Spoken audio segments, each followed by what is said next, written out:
aydın ey ana vətən, şəhidlərin batmadı qanı.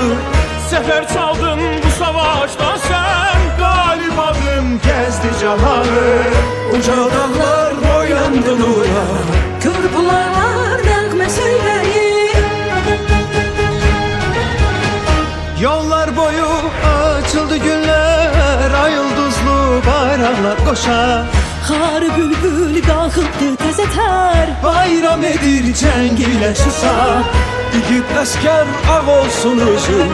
Sağ ol desəm alsalar sənə, Azad edib torpaqlarını, fərəh verdin millətinə.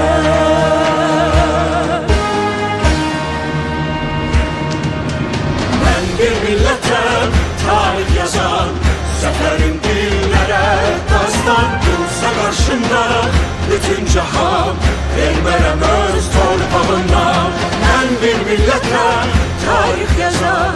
Şanlı qələbəm çıxmaz yaddan. Bir ağızda deyək hər an, yaşasın Azər.